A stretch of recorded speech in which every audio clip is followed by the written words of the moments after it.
padroeira de um povo a lutar, a gente mineira te quer exaltar, não só lá na serra.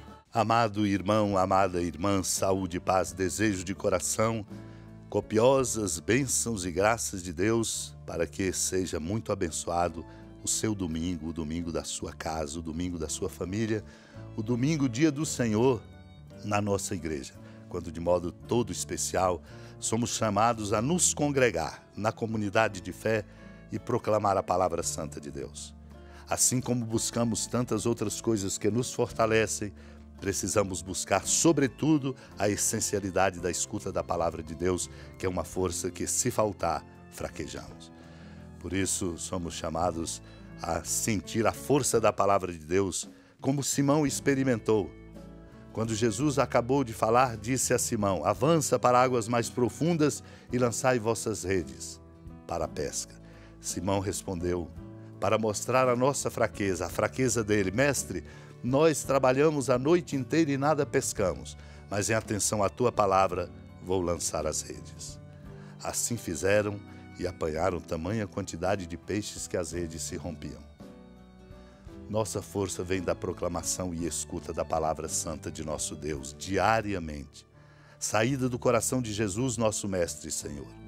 Precisamos, pois, irmãos e irmãs, beber diariamente desta palavra santa, como reflete nas homilias sobre o profeta Isaías, São Cirilo de Alexandria, um bispo.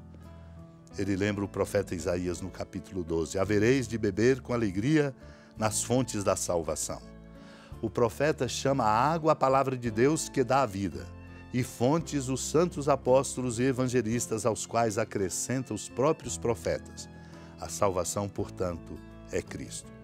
Vós, diz o Senhor, que me alegrais ao reconhecer-me pela fé, Deus por natureza e Senhor de todas as coisas, recebereis em troca uma alegria espiritual e divina, bebendo nas fontes da salvação, isto é, de Cristo, palavra que poderá guardar-vos e fortalecer nesse testemunho. Com efeito, ele constitui os santos apóstolos, a respeito dos quais canta o bem-aventurado Davi: apareceram as fontes das águas e descobriram-se os fundamentos do mundo. As fontes das águas são os discípulos do Senhor que, na força do Espírito, fazem chover do alto a sua palavra sobre toda a terra. E são também os fundamentos do mundo. Cristo é a pedra escolhida, colocada por Deus Pai, segundo foi dito, como fundamento de Sião, ou seja, da nossa igreja. De fato, alicerçados sobre ele, por meio da fé, vamos sendo construídos até nos tornarmos um edifício espiritual, para formarmos um templo santo, para nos tornarmos morada de Deus no Espírito. Naquele tempo, Jesus estava na margem do lago de Genezaré e a multidão apertava-se ao seu redor para ouvir a palavra de Deus. Jesus viu duas barcas paradas na margem do lago. Os pescadores haviam desembarcado e lavavam as redes. Subindo numa das barcas, que era de Simão, pediu que se afastasse um pouco da margem. Depois sentou-se da barca e ensinava as multidões. Quando acabou de falar, disse a Simão: avança para águas mais profundas e lançai vossas redes para a pesca. Simão respondeu: mestre, nós trabalhamos a noite inteira e nada pescamos, mas em atenção à tua palavra vou lançar as redes. Assim fizeram e apanharam tamanha quantidade de peixes que as redes se rompiam. Então fizeram sinal aos companheiros da outra barca para que viessem ajudá-los. Eles vieram e encheram as duas barcas a ponto de quase afundarem. Ao ver aquilo, Simão Pedro atirou-se aos pés de Jesus, dizendo: Senhor, afasta-te de mim, porque sou um pecador. É que o espanto se apoderara de Simão e de todos os seus companheiros por causa da pesca que acabavam de fazer. Tiago e João, filhos de Zebedeu, que eram sócios de Simão, também ficaram espantados. Jesus disse, porém, a Simão: não tenhas medo, de hoje em diante tu serás pescador de homens. Então levaram as barcas para a margem, deixaram tudo e seguiram a Jesus.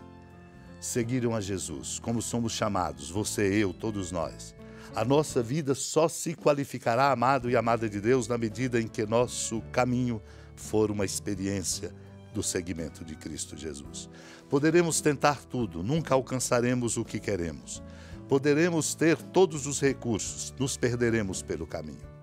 Por isso é importante ver a força da palavra de Deus produzindo no coração de Pedro uma transformação e por ela Deus em Cristo que o escolhe, fazendo dele pescador de homens. O Senhor estava lá no lago.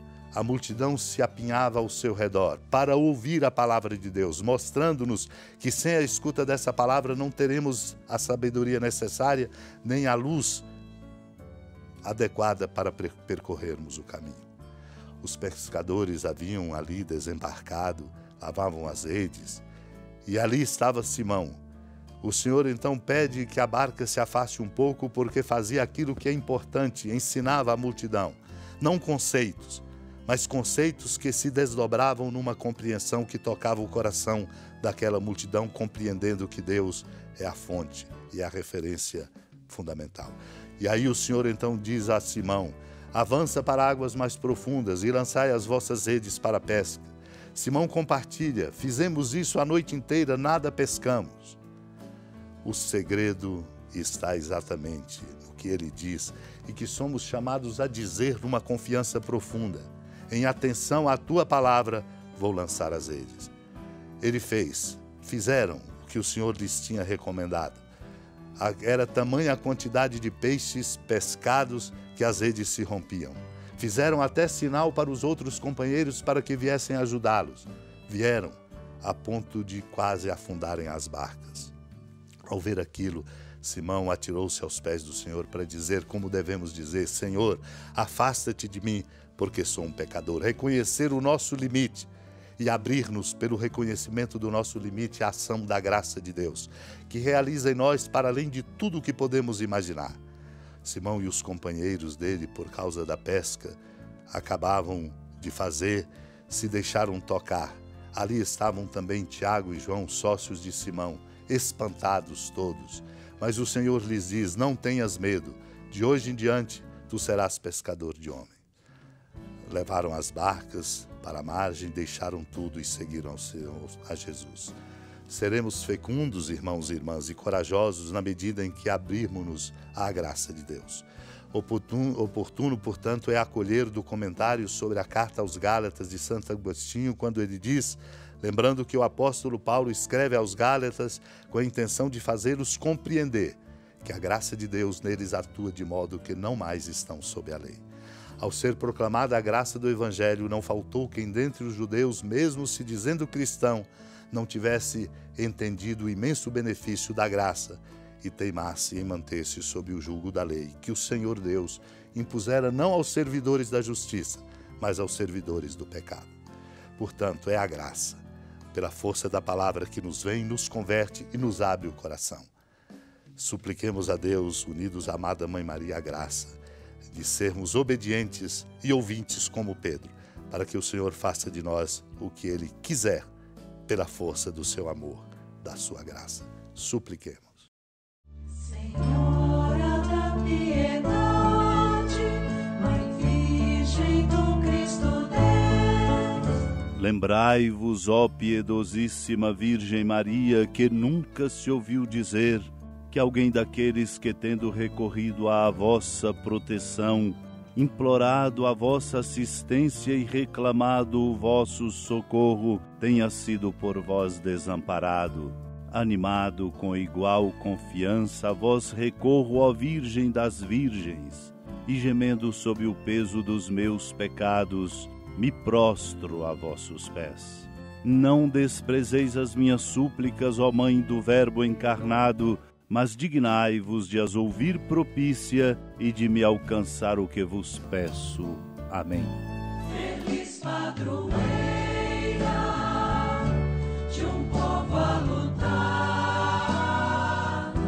a gente mineira te quer exaltar, não só lá na serra, tu és esplendor de toda esta terra.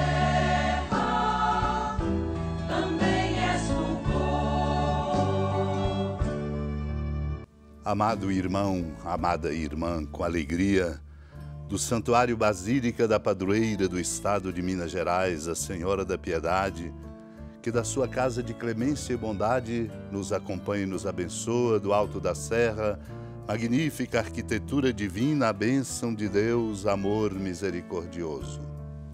Pai, Filho e Espírito Santo, desça sobre sua família, proteja sua casa, sustente sua vida, fecunde o caminho missionário de nossa igreja, nos encha de sabedoria e permaneça conosco para sempre. Amém. Feliz padroeira.